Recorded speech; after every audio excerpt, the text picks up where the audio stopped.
You're listening to episode 176 of The Secular Buddhist.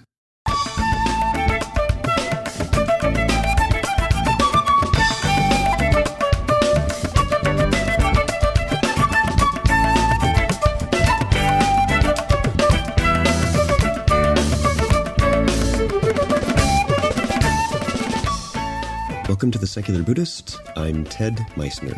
The Secular Buddhist is the official podcast of the Secular Buddhist Association, a grassroots-driven effort to answer the needs of secular teaching and practice for contemporary society. The podcast has interviews and roundtable discussions pertaining to engaged Buddhist training and practice, and the SBA website has show notes for each episode along with resource materials. Though the podcast focuses on core practice from a secular viewpoint, more traditional teachings are welcome and openly discussed. Shinzen Young, Vince Horn, and Mark Knickelbine join us to speak about the opportunities and challenges of creating Buddhist virtual community with digital technology.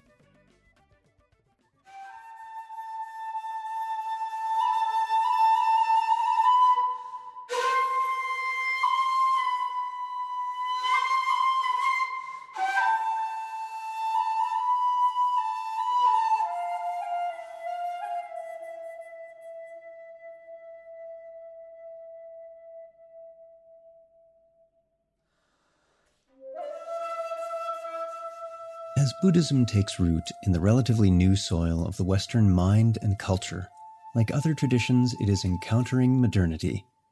If that wasn't difficult enough, digital technology opens new doors for teaching and practice, but at what cost? Is Buddhism not just getting reshaped in the process to some unrecognizable form, but are the delivery mechanisms further damaging the Dhamma? Or is it providing the nourishment needed for it to flourish in our cultural context?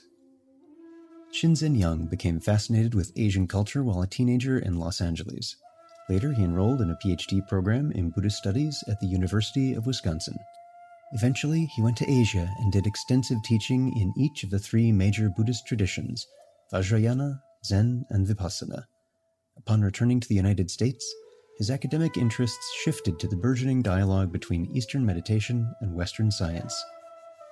Shinzen is known for his innovative, interactive, algorithmic approach to mindfulness, a system specifically designed for use in pain management, recovery support, and as an adjunct to psychotherapy. Vince Horn is a Buddhist geek and digital innovator.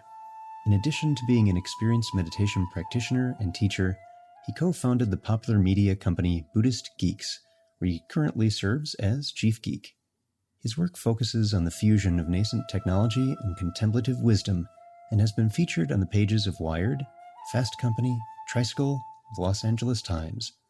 Along with his wife Emily, he makes his home in Boulder, Colorado.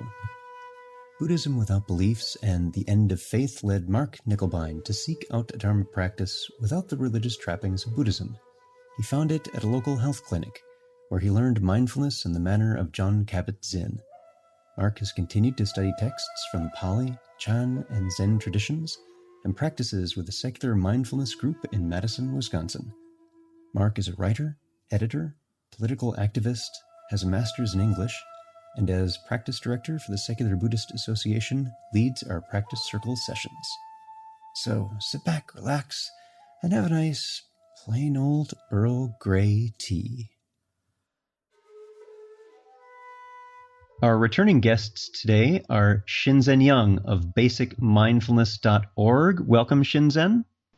Hi, Ted. Vince Horn of buddhistgeeks.com. Welcome, Vince. Hello. And Mark Knickelbine from secularbuddhism.org. Welcome, Mark. Hi, Ted. It's great to be here. I introduced each of you related to the websites you've founded or are involved with that relate to our topic today of creating community in the virtual world. Let's start by asking each of you what you mean by the word community. Vince, let's start with you. At the most basic level, the way I've been thinking about community is it's a gathering together of people who are asking similar questions or have similar aims, and they're gathering together so that they can utilize each other in asking those questions and going deeper into them and in sort of fulfilling whatever aims they have collectively. And one aspect of that I would just mention too is that in most communities, at least from the research that I've been doing and my experience in being part of a community, is that most communities have at least three layers of, or three levels of kind of participation. One is the people that are super active. They're like the kind of community leaders.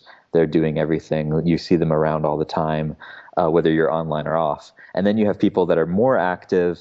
They're there occasionally. You see them enough to know who they are if you're also active, but they're not there all the time. And then you have the lurkers, which actually is most people.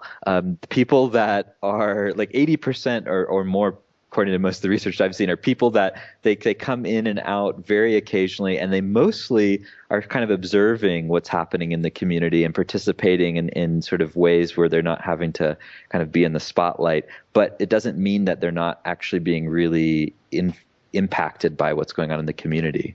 So that's kind of how I would talk about community and the different levels of kind of engagement with it. Yeah, and you bring up a good point that one doesn't need to be an audible voice in a community to be participating in it. Right. Mark, how about you? Same question. What do you mean by the word community? When I think about community, I tend to think about the sort of standard, stereotypical community that we think about, the communities that we live in. And what I relate to the online community is having a reliable, dependable structure, having something that even though I may not need it at this particular moment, maybe I'm not relating to it or engaged in it, I know that it's there.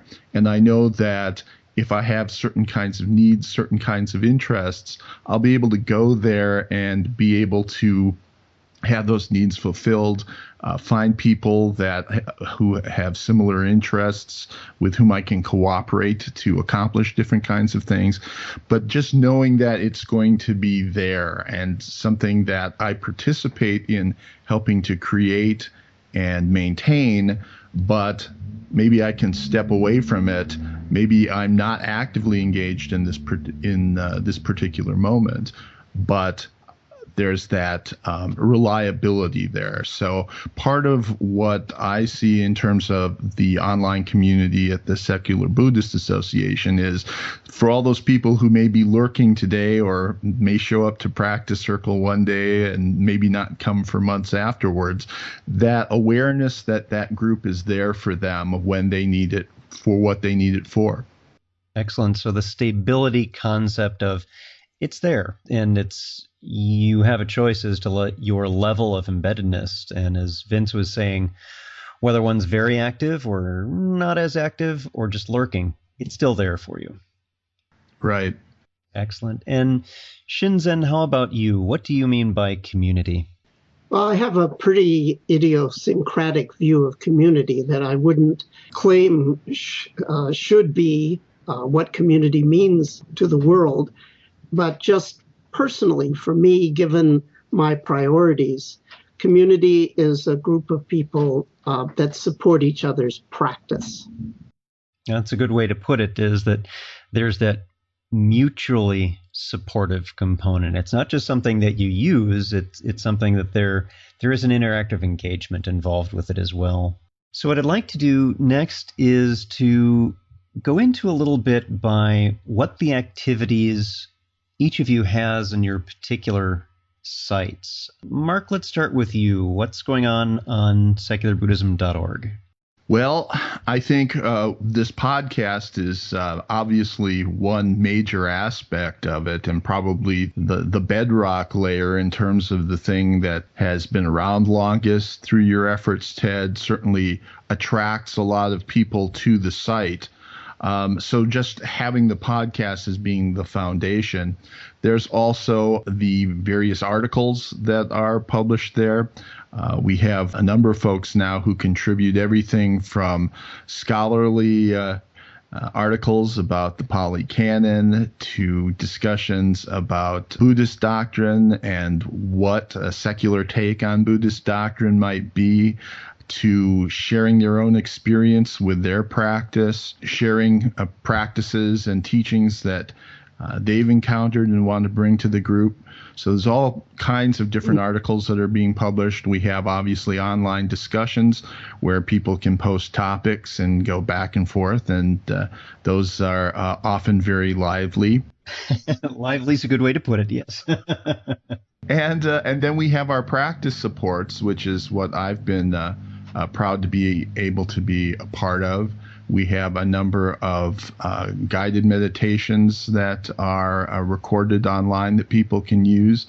And we have the practice circle, which meets twice a month, in which people come together online using video conferencing, where we get together and share a practice period. We also have links to all kinds of different resources on the web and videos and a number of things that people can enjoy, but both through the medium of online discussion as well as our practice activities.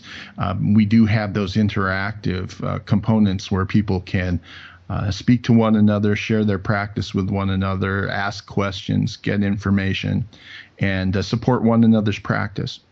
Thank you. Shinzen, how about you? What kinds of things are you doing to support community building on your site? Actually, I have a question for Mark. I'll go into your question in a minute. Can you tell me a little bit more about what happens during those practice periods? Is there a guidance, and then do people talk about their experience, or how is it structured?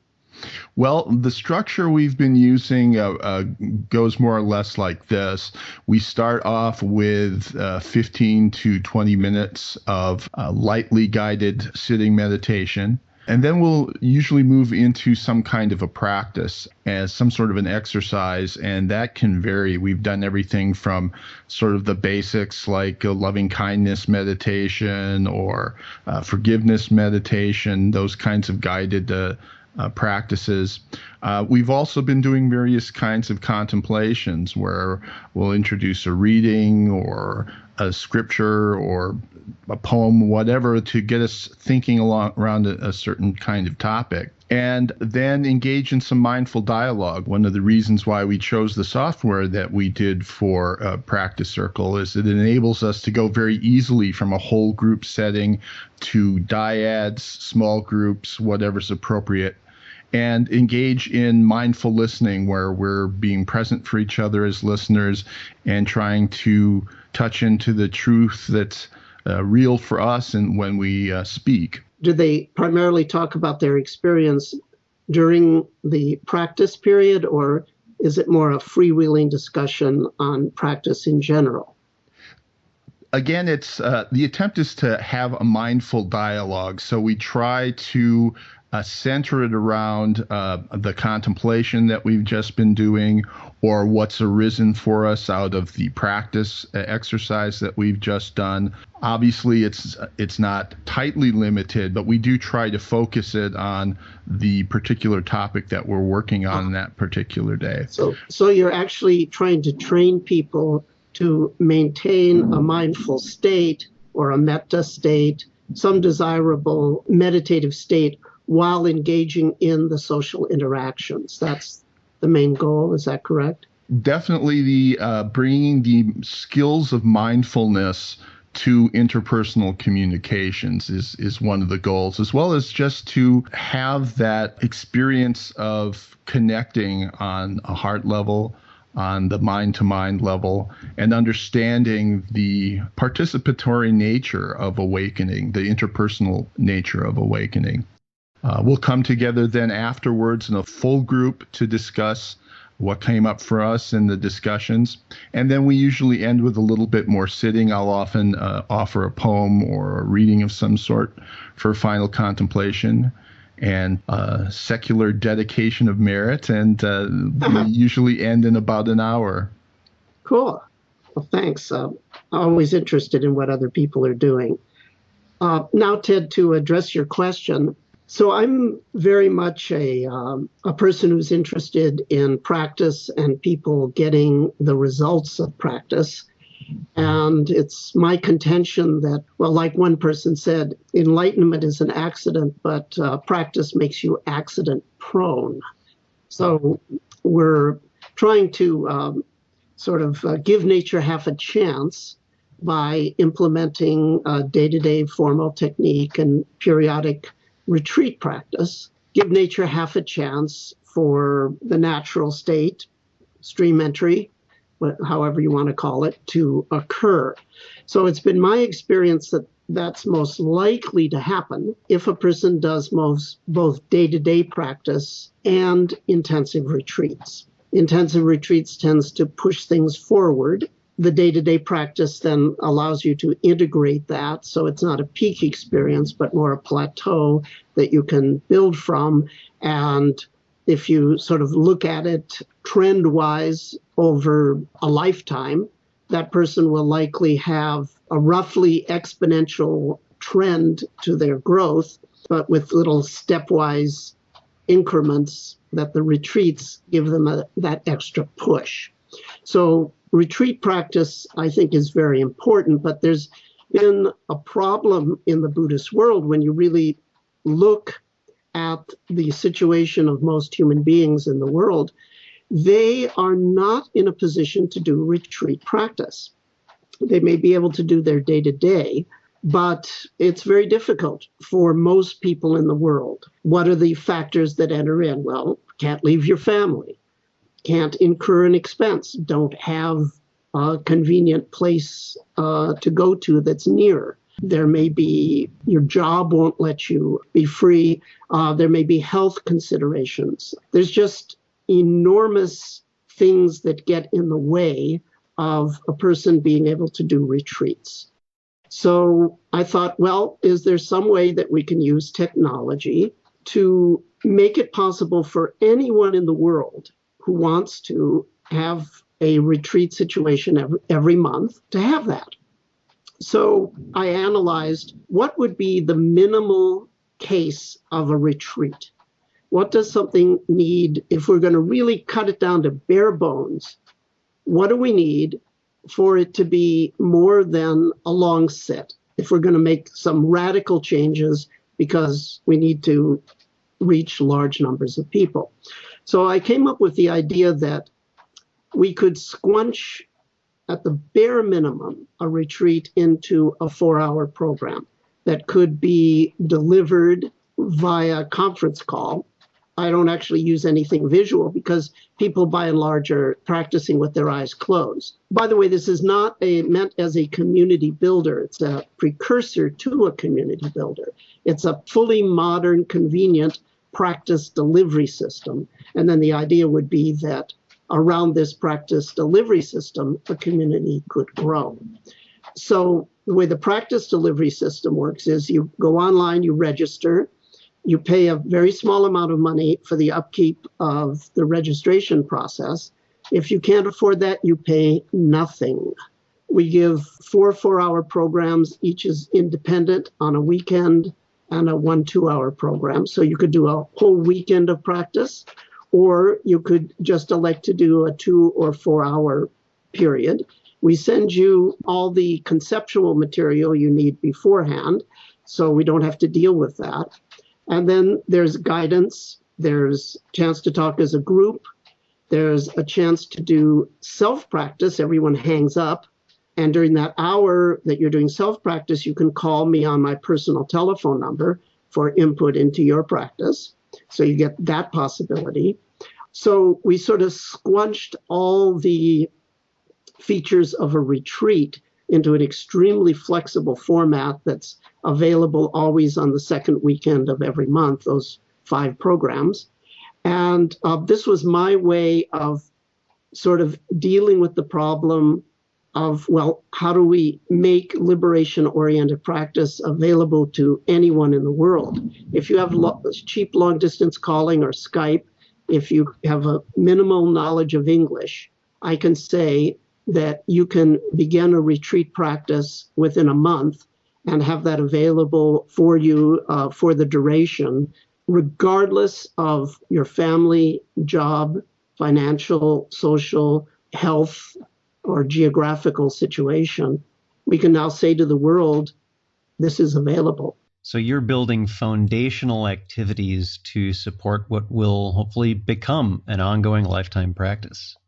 Yes, and then it would be probably for others to build the communities around this. What people do is one pattern that has emerged is people will gather at someone's home and they'll all do the retreat together, and then they share their experiences and so forth. Thank you very much. And Vince, how about you? I've seen a tremendous progress in your activities on Buddhist Geeks, starting with the podcast, and you have a new offering that's coming out soon. Tell us about you. What are some of the activities that you're doing? We started with, of course, Buddhist Geeks started as a podcast. It was just a kind of hobby project while I was at Naropa finishing up my religious studies degree, and then we were sort of shocked when people started listening to it and found it helpful. And then, continuing that, the next sort of step for us was saying, okay, there's all these great people. We should bring them together. We should come together, and that this sort of invisible network of Buddhist geeks could actually become visible. Shinzen was at that first retreat, at the first conference that we did, and it was great to have him there because I definitely consider him one of the grand poobah geeks in the Buddhist world. Part of what we realized from that, because it was a very good experience, was, okay, that was nice, 3 days hanging out with other Buddhist geeks, but what about the rest of the year? Because the podcast it's more or less a top-down form of communication. I have an interview with someone and we share that with people and they can consume it. But it's not really something you can interact with other people who are listening to it. So then the next step for us was to start to think about how we could connect people year round in this kind of broader learning community, focusing on some of the broader questions that we're exploring with Buddhist Geeks around, especially the way that Buddhism is coming into contact with contemporary life and all of its different aspects, especially technology and culture. And we've been through, we're in beta with this project now. We have about 60 community members testing it out. And what we're exploring is how to create a virtual space that allows both asynchronous and real-time communication. So that's one of the things we want to do. So asynchronous meaning text-based forums where you can read something at any time you want and then post something later at any time you want. That's asynchronous. It's not in real time. So what we're sort of realizing for ourselves is that we've been part of a lot of asynchronous communities online, and that's, I think, been in large part the cutting edge of community online, like with forum technologies. And what I realized was that those technologies were great, but they also had a lot of downsides. And I didn't really want to replicate that. So what we've been working with is the Google Plus Communities platform, which allows you to integrate text-based communication with real-time audio-video group hangouts. And I'll just describe a little bit of like how the community looks right now. It's in beta, so it's changing pretty quickly. But there's a couple core aspects that we're playing with. One is what we're calling Buddhist Geeks TV. And that's basically just taking the content, like the podcast, for instance. That's a show. It's a weekly thing. I interview someone every week. We're taking that and we're making it real time. It's in video. And the members of the community who want to tune in as it's happening can, and they can interact with each other. And in some cases can actually come onto the show and interact with people who are on the show. So that's sort of one aspect of the community, which is kind of more educational and top-down and curated based on kind of what we're interested in. So we're doing several shows that are part of Buddhist Geeks TV that are just for the community members. And then the other aspect is kind of the opposite type of movement. We're calling them hangouts, and they're basically bottom-up, community-led, private, real-time video conversations where folks in the community can decide what they want to talk about and can invite other people in the community to have those conversations together. So it's much more a sense of just creating a space for people to self-organize and then to explore the kinds of things that they're interested in. So that's been the other kind of piece that we've been playing around with. That was the one were less clear about and less certain about too. Like, will that work? Our early experience so far is actually we think it will work, and it will work really well. And in fact, just looking at our schedule of upcoming hangouts that have been proposed by community members, we've got things like identity and participation in online communities, which ties right into this conversation. We've got one person who suggested a kind of peer practice group for people to talk about their practice. Another one called the Young Humans group for people that are 31.5 or below, and so forth. So that's the other part of the community, these sort of self-organized private spaces. And then tying that all together is Google Plus and their communities platform, which is a really interesting piece of technology that allows, again, for you to sort of do text-based conversation and then also jump into these kind of real-time hangouts where you're seeing other people. So that's a big chunk of what we're working with, and we're trying to figure out, what's the best way to invite people in. We don't want it to like get inundated. So there's all these questions about kind of growth and financial sustainability, and those are also things that we're trying to figure out. And I like, Shinzen, some of the stuff you're describing with your home practice retreats and how you've found a way to make that scalable and also financially sustainable. So props for that. Thanks, Vince. Yeah. So each of you is using digital technology in very similar but distinct ways. What are some of the challenges and opportunities you each see that format of interaction allows?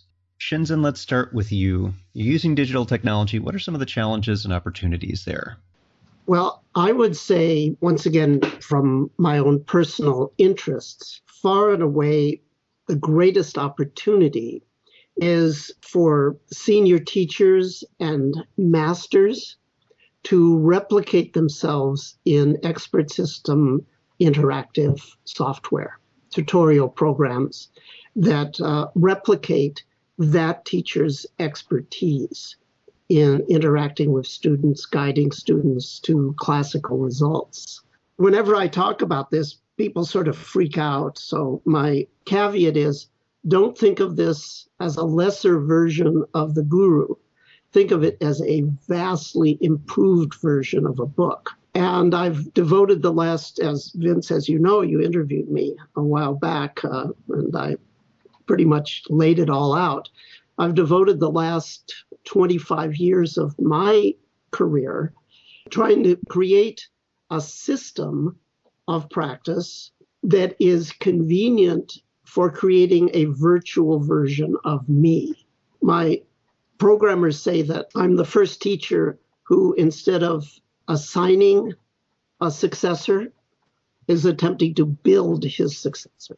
They also claim that it's a way for me to try to get out of my bodhisattva vows. So I'll just let virtual Shinzen do it, and I'll retire to Acapulco. Nice. So I would say I have a dream.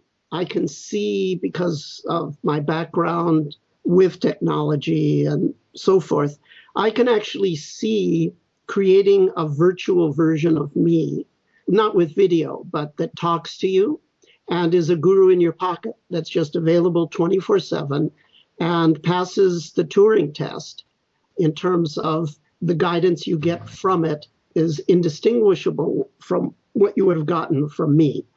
At the end of retreats, it's bittersweet. I think to myself, God, I'd like to go home with each of these people and just be with them for their whole life and have no other job to do but give them my A game. So the prospect, if I can get 60 or 70% of my functionality into a piece of tutorial software that can be used by hundreds of thousands of people 24/7, we'll do the math. That's a lot of bang for the buck. So I would say the biggest potential for me personally is the idea that we can actually have teachers available to everyone privately, personally. It's got a back-end database that remembers everything about you, that people can just have guru in their pocket with the practice that they want. That's the biggest opportunity. And actually, I don't doubt that I can make that. What the biggest challenge is the human challenge of supporting people in using that kind of software so they stick with it long enough so that it really works. So I don't doubt I could build a program that would lead people to stream entry. What I'm not sure of is, could enough community and structure be built that would keep people using it until it had that effect? Excellent. That's a very good point, is how community itself supports that ongoing practice, not just the introduction, but the ongoing daily practice of it. Vince, how about you? What are some of the challenges and opportunities you're seeing with digital interaction? Well, so on the opportunity side, I'd have to say one of the biggest things is being able to create spaces and communities in which they're genuinely international. Shinzen mentioned anyone in the world can jump on and do a home retreat. That's one thing digital technologies enable. And so I was on a call this morning with several people. 2 of them were in South America, 1 in Sweden, and then another 2 in the United States. And it was like, okay, this is a genuinely international community at this point. So that's interesting. And I don't know exactly what that will lead to, except that it's a further deepening of this kind of confluence of perspectives, which I find so interesting. The other opportunity that I see in terms of the technology and where it's heading, along with maybe passing the Turing test eventually, software, and I think this will probably happen before that, audio-visual, 3-dimensional audio-visual virtual reality software is going to be increasingly available for cheap. And we're just seeing like the very beginnings of that with 3D television. But I mean, they're already in labs. People are developing, technologies that can map the entire room that you're in and then project images into the room. So we're not that far from seeing companies like Google and Apple start to integrate those technologies into the platforms we already use. So what I see as a huge opportunity is the immersiveness of the interaction, sensory-wise, will become more realistic and therefore more impactful.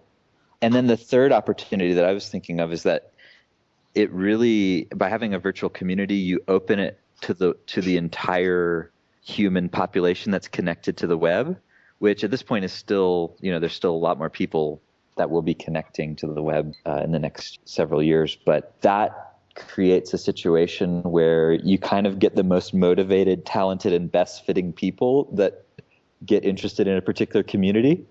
And so it's, in that sense, I think it's a lot better than the local communities I've been part of, where you have such a limited sample of people to pull from. Even if you're in a city like Los Angeles or New York, I mean, you're talking about, tens of millions of people instead of billions. So the group of people that you're pulling from in that community is just so much vaster, and you're just bound to get a lot more highly motivated, highly connected to whatever you're doing people. In terms of challenges, let's see. Well, it's an international community, but then that means you have to deal with time zones. There's no way to technologically shift that. The Earth still continues to spin. So we have to deal with all kinds of crazy time zones situations, and some people can't, be part of a real-time conversation because they're asleep. The other part right now that's a current limitation, I think technology might solve this, but it's a challenge that I feel a lot. Even with these real-time phone conversations and video conversations, there's not quite yet the flexibility to go from being like in a broader room together, like a virtual space, and then be able to spontaneously, come over to someone and just have a private, quick conversation with them, and then go back into the hole or then go talk to someone else. And one of the things I've always loved about my local communities is that I can do that. I can sit with people, practice whatever, and then afterwards, after the collective process is done, then I can actually connect with people. That's not so easy right now with virtual technologies. So it makes it a little difficult to form deep relationships with people or just get to know people on a basic human level. And then, the last thing I was thinking of is that, yes, we might have 3D virtual visual auditory reality, and we might have Shinzen in your pocket, which when you said guru in your pocket, Shinzen, that scared me a little bit considering some of the most recent guru activities. Yeah. I had a different spin on that as well. I was right there with you, Vince. That said, I would like to have access to the virtual Shinzen. So I don't know. We'll have to see how you behave while you're in my pocket. That's the whole point. The virtual teachers will have only the good stuff. I'm actually kidding on the square here. That's the whole idea, is you'll take just what's good and you're in control. Okay, interesting. Well, one thing that maybe will take a little while longer, and I don't even know if it's technically feasible, which is, okay, we can have visual auditory relationships or just auditory, but then what about the other senses? That's something that, I just don't know how much information and how important the rest of our senses are, and the kinesthetic and olfactory and gustatory senses. Those seem like really important dimensions of human interaction, and they're much harder to figure out how to replicate in virtual space at this point. Not to say it's not possible one day, but I just wonder, not having those available, what kind of impact that has on the community and on the interactions of people within that community. Yeah, we are very complex creatures, and we're perhaps primarily visual, but there's still several other senses there that play into how we interact with one another. Mark, how about you? Challenges and opportunities of the digital format for interaction. Just to start off from what Vince was saying, I think that we do communicate on so many levels other than just verbal language or even gesture, facial expression, the things we can get visually. The fact that somebody is actually sitting next to you, perhaps a couple of feet away on another cushion, you're perceiving that on all kinds of levels other than simply what you can see and what you can hear.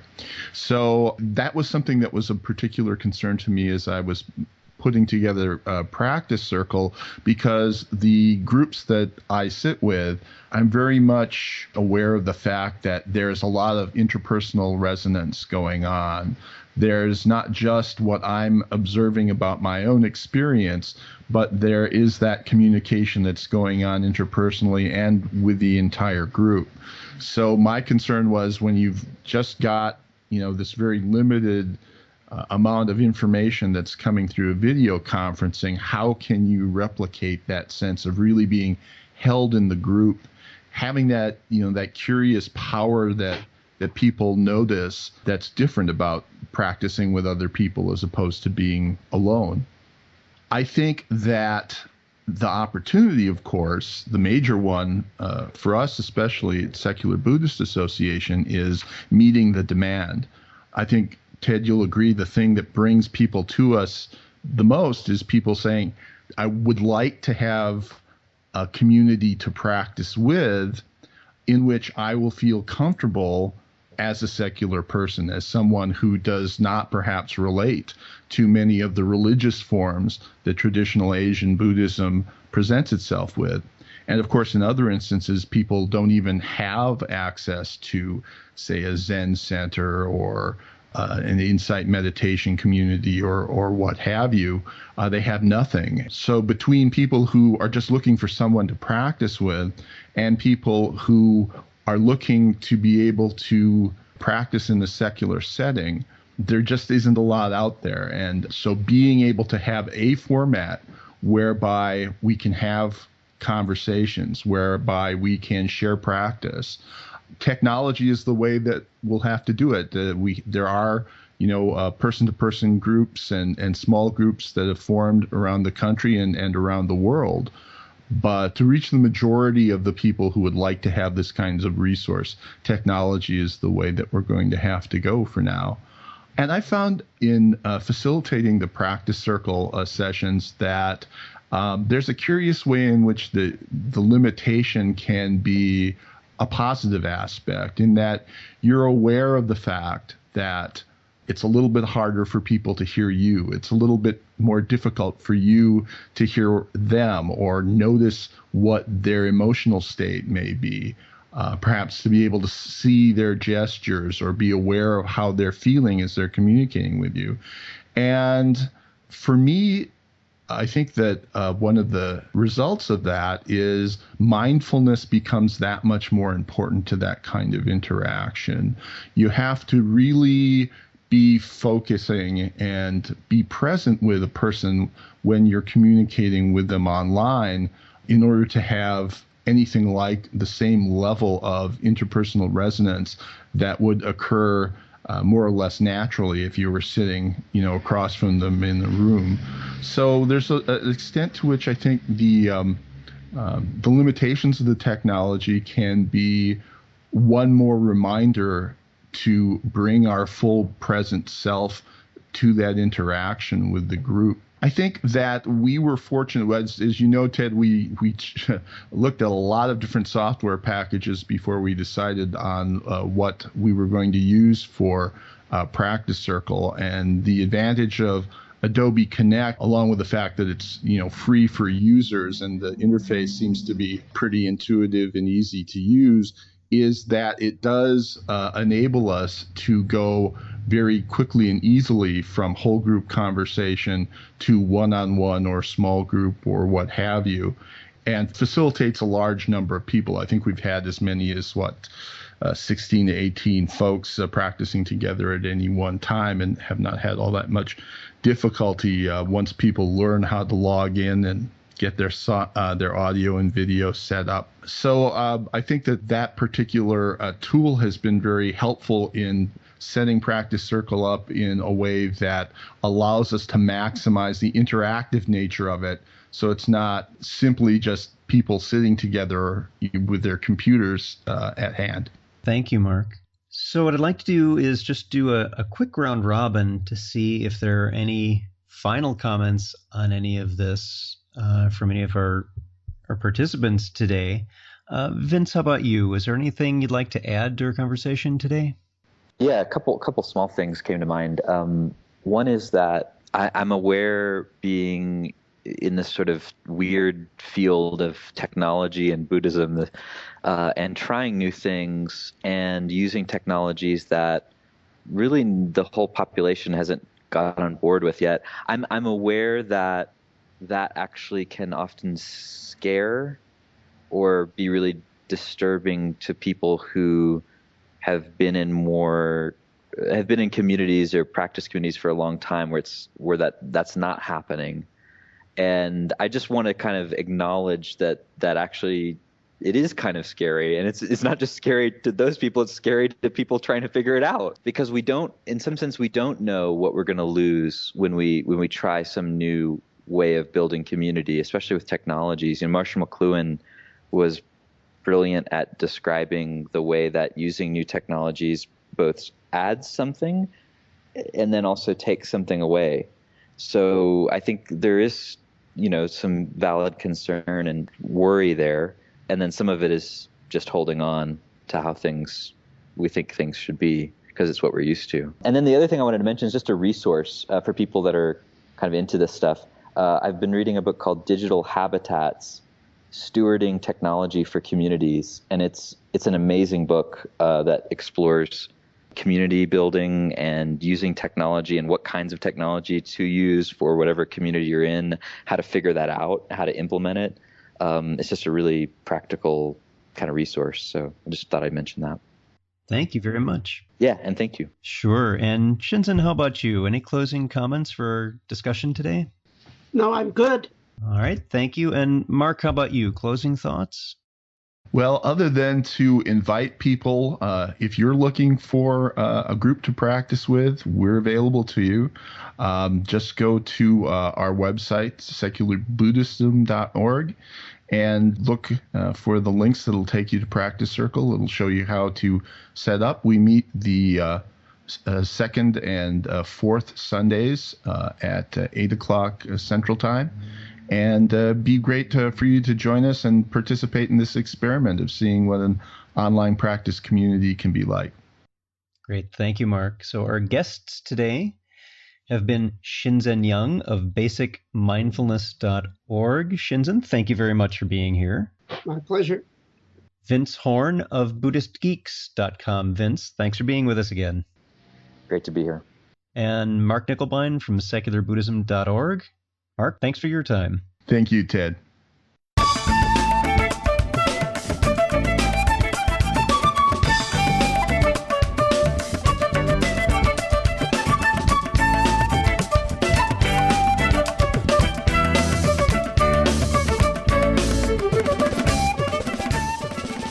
Thanks for listening.